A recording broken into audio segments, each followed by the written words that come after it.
Automobilio naudojimas ir išlaidų nurašymas versle Airijoje.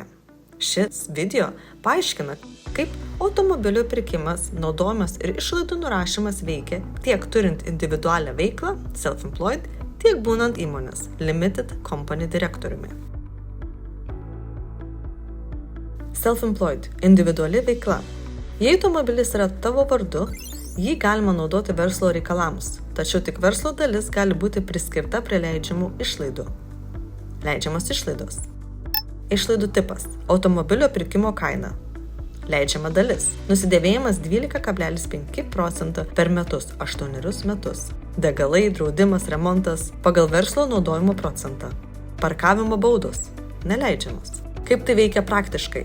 Automobilio pirkimo kaina negali būti iš karto įtraukta į visas išlaidas. Vietoj to galima taikyti capital allowances, tai yra nusidėvėjimą po 12,5% per metus, per 8 metus. Visi kiti kaštai – degalai, draudimas, aptarnavimas – leidžiame tik pagal verslo naudojimo dalį, pavyzdžiui, 60%. Self-employed. Automobilio kaina – 50 000 eurų. Verslo naudojimo dalis – 60%. Skaičiavimas.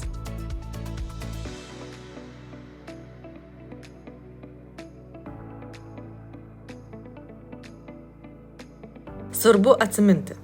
Visi skaičiavimai turi būti pagrįsti kelionių žurnalu, mileage log ir kvitais. Asmeninės kelionės turi būti atskiros. Negalima dėti 100% automobilio kainos ar visų išlaidų, jei automobilis naudojamas ir privačiai. Limited company – įmonė, kai esi direktorius. Įmonė gali nupirkti automobilį savo vardu, tačiau jei juo naudojasi direktorius ir asmeniniais tikslais, atsiranda BIK – Benefit in Kind – pajamos natūra. Pagrindinės taisyklės.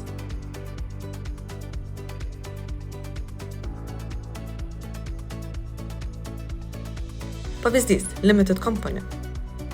Įmonė nuperka automobilį už 50 000 eurų. Direktorius juo naudojasi 50%, asmeniškai 50% verslui, BIK tarifas 30%. Skaičiavimas. Už šią sumą direktorius moka PAYE USC per SI, kaip už pajamas.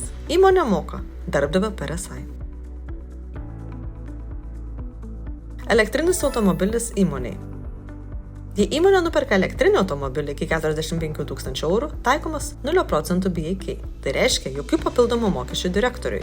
Virš 45 000 daliai taikomas įprastas BIK tarifas. Įmonė gali nurašyti nusidėvėjimą 12,5% per metus. Trumpa palyginimo lentelė.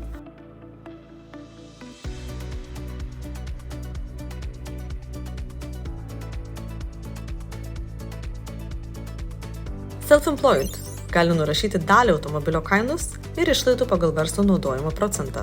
Limited company direktorius gali turėti įmonės automobilį, bet jei jis naudojamas ir privačiai, taikomas BIK. Elektriniai automobiliai iki 45 000 eurų dažnai be BIK, todėl labai naudingi mokesčių prasme. Visos išlaidos turi būti pagrįstos kvitais, kelionių įrašais ir logiškais procentais.